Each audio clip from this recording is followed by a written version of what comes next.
Нова відеоробота від Джамали та лідера гурту Бумбокс до річниці Майдану була презентована Україні в п'ятницю, і сьогодні ми презентуємо її вам. Ну а поки що в нашій студії з'явився наш традиційний і улюблений гість, сімейний лікар Віктор Петров. Раді тебе бачити. Як пройшли твої вихідні? Я знаю, що ти їздив до Львова. Так, дуже добре. Я готуюся до академічного захисту і був у свого опонента по дисертації і гуляв. На яку тему ти пишеш дисертацію, Віктор? Тема інфекційні захворювання, мікробіологічні аспекти, Ой, та краще харчування. тебе цю тему ніхто взагалі не знає, Так. ніякий Я твій думаю, опонент. зараз можна підрахувати, скільки мікробів ти передав, коли дав 5 віолетів. А скільки ти передав, коли ти посміхнувся? Ось так. Про це ми сьогодні не будемо говорити, Так, у нас не інша будемо. тема. І у Львові було цікаво те, що я запізнився на поїзд і мусив погуляти до наступного поїзду. І потрапив на акцію, яка була в Мукачеві, така подібна, як була в Мукачеві в Ужгороді. Запалювали свічки, і це було в суботу біля пам'ятника Шевченка. Там був викладений герб України жовто-блакитними свічками, що вперше я бачив, бо завжди червоненькими такими викладають. І були викладені всі роки Голодомору. Там 21-22 рік, 46-й, 47-й і, звісно, 32-й, 33-й. І дуже багато іноземців було. Іноземці фотографували, думали, що це якийсь флешмоб, а потім львів'яни, які володіють англійською, вони казали, чому присвячено, і це було дуже зворушливо. Тому що коли ти чуєш, як переймаються люди з інших країн і розуміють, про що ми згадуємо, то це, звісно, якісь такі теплі відчуття. Класно. Насичені в тебе були вихідні, коли в тебе буде захист дисертації, ти кажи нам, ми тут будемо тримати за тебе В епірі провести захист дисертації. Будемо тобі допомагати. Запросимо і опонента сюди. Ну, але тим не менше, ми сьогодні говоримо з Віктором на таку тему, як кашлюк, українською мовою кашлюк, а російською Коклюш. коклюш. Я взагалі думав, що це десь там зникло ще наприкінці 19 століття у творах російських письменників, але здається, коклюш, він існує. Насправді це дуже така поширена хвороба останнім часом. Вікторе, що це за хвороба? На жаль, поширена, і якби ця тема у нас не випадково піднялася сьогодні, оскільки дуже багато пацієнтів почало звертатися з затяжним кашлем. Зазвичай у діток до 2 років ми, лікарі, забуваємо діагностувати цю хворобу, тому що якщо дитинка вакцинована, то 70% випадків цього захворювання проходить з такими помірними симптомами. Відразу питання, коли вакцинувати дитину від коклюша? Є цілий ряд вакцин, якими потрібно провакцинувати. Це є до 7 місяців, до 12 місяців життя, до 3 років і до 14 років. Їх повинно бути 4. А потім вже не потрібно. не хворіє ніхто. Ну, тому що ми вже дорослі стаємо, і вже хто не провакцинований, то вже швидше за все перехворів. Суть питання заключається в тому, що наразі ми маємо дуже велику кількість відмов від вакцинації. Тому завжди молодим мамам я пробую надати інформацію, що найкращий захист саме від цієї хвороби – це тільки вакцинація. Чому? Тому що зазвичай це просте захворювання, воно починається як проста застуда. Нежить, підвищення температури, якесь нездужання, але кашель супроводжується важкими задишками, ядухою і протікає майже 6 місяців. Уявіть собі, проста вакцинка, яка легко переноситься, є імпортні аналоги, які взагалі безсимптомно після вакцинації протікають. І другий варіант, якщо ти не провакцинував свою дитину, ти наражаєш її на небезпеку на 6 місяців кашлю. Причому лікарі зазвичай діагностують це захворювання вже на 3-4 тижні, що надзвичайно буває інколи. Це просто нескінченний кашель? Як зазвичай ми бачимо, коли пацієнти звертаються до нас, це зазвичай вже місяць хвороби, і є така реприза. Реприза – це коли дитина, або доросла людина, або молода людина кашляє 2-3 рази без перестанку, після цього робить глибокий вдох, який нагадує північий такий звук, ніби півник заспівав, або такий свист.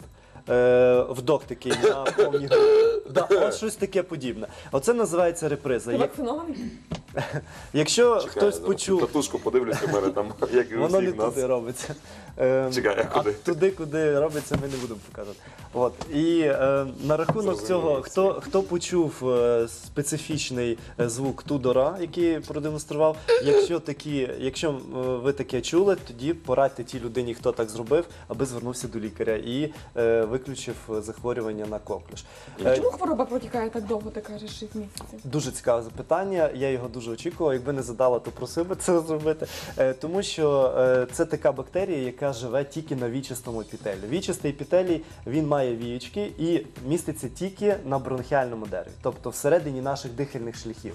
Бактерія, яка туди прилипає, вона починає там розмножуватися. І по суті, вся проблема цієї хвороби заключається в тому, що наше бронхіальне дерево, наші легені, бронхи виділяють надзвичайно багато слизу під час цього. І дитина має основні симптоми за рахунок того, що вона намагається його видалити.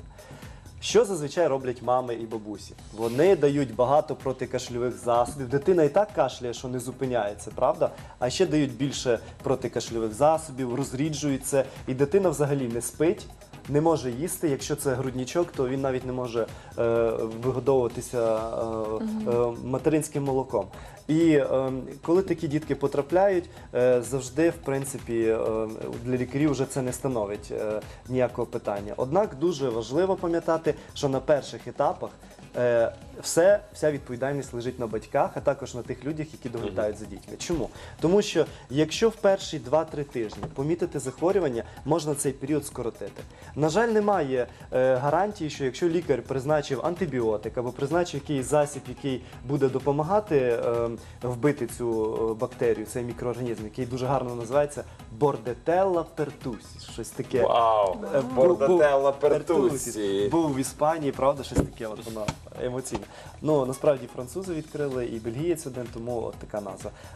На рахунок антибіотиків ефективності не буде. Тобто ми бактерію вб'ємо, але кашель все одно залишиться як мінімум на 8 тижнів. Уявіть собі, яке цей. Тому висновок цього всього один. По-перше, потрібно вчасно помітити цю хворобу, тому що вона нагадує таку легку застуду спочатку, нежить і температура, яка не перевищує 38 градусів Цельсію. І друге, потрібно пам'ятати, що найкращий спосіб захисту від цієї хвороби – це вакцинація. І не потрібно відмовлятися від вакцинації, яка повинна відбутися до півроку, до року, до 3 років і до 14 років. Вікторе, постійно, коли ти приходиш розповідати про якусь хворобу, ти кажеш вакцинація, вакцинація, вакцинація. Так. Так багато вакцинацій не може бути шкідливим для маленького організму? Я скажу, для твого великого організму ми цього тижня мусимо зробити вже вакцинацію від грипу, яку ти мені обіцяєш 2 тижні. Ми повинні проявити волю. А де І вакцинація Катя, буде і Катя. проходити? У поліклініці. Вікторе? Так, А у в яке поліклініці. місце робиться вакцинація? Ну, ми виберемо. От, а на рахунок тих вакцинацій, про які говорю, до речі, в українському календарі щеплень, тобто те, що обов'язково робити, у нас не так багато вакцин, як за кордоном. За кордоном вакцинують і від того, і від того, і від того, від гепатиту А. Ми цього не робимо. Ми просто просимо, лікарі просять людей, аби вони були здоровими. Тому що в іншому випадку не можна казати, що у нас погана медицина, якщо ми навіть не робимо те, що роблять у всьому світі. 50 років. Тудор правильно сказав, що багато захворювань, вони були еліміновані, це медичне слово, знищені, за рахунок вакцинації. Якби ми дотримувалися режиму вакцинації, швидше за все, ви б мене і не запрошували сюди. на це. Слухай, а як передається кашлюк? Повітряно-краплинним шляхом. Тобто у цьому приміщенні, де ми з тобою перебуваємо ближче, ніж 2 метри, це вже є, я відійду, це вже є набагато, це вже є небезпека. Тому що повітряно-краплинний шлях передачі, і саме основне, є таке поняття медичне, як контагіозність, тобто заразність. Людина, яка не має щеплення, і потрапила під, тобто спілкується з носієм бактерії або з хворою дитиною, однозначно 90% захворіє. Тобто Якщо вона захисту не немає. вакцинована. Так, так. Ти знаєш, я нещодавно дивилася телепередачу, якраз вона була присвячена Кашлюку, і це був, здається, лікар, ну, неважливо, який, і там Якого всі знаєте? якого всі знають, і там говорилися страшні речі. Виявляється, є якась певна статистика, що дуже багато діток навіть помирають від коклюшу. Давай не будемо лякати наших... Але якщо не лікувати, ну, неправильно лікувати. Я скажу, найбільша небезпека становить для діточок до 1 року. Більша частина моїх пацієнтів це дітки до 2 років, які на кашлюк хворіють. І саме основне, помирають від кашлюка 1,3%. Тобто із 100 людей одна людина. Як лякають на Все телебаченні. ж таки багато. Ну, тобто, це не є дуже багато. Від інших захворювань, про які ми не будемо сьогодні говорити, набагато більше помирають. І тому ми повинні пам'ятати, що якщо у нас є весь арсенал для захисту, ми повинні про це говорити, профілактувати ці речі, і мені здається, що всі шанси у нас будуть. У нас є телефонний дзвінок навіть, щоб прокоментувати або задати вам запитання. Алло, доброго ранку. Доброго ранку. Доброго ранку. А скажіть, будь ласка, якщо людина вже хворіла коклюшем, вона може ще раз заразитися і ще раз перехворіти? Дякуємо, Чи гарно. це, якщо хворіла, то це вже імунітет? Дякуємо за дзвінок. Чудове запитання. Дійсно, якщо людина має вакцинацію або вона перехворіла, вона має нестійкий і недовготривалий імунітет.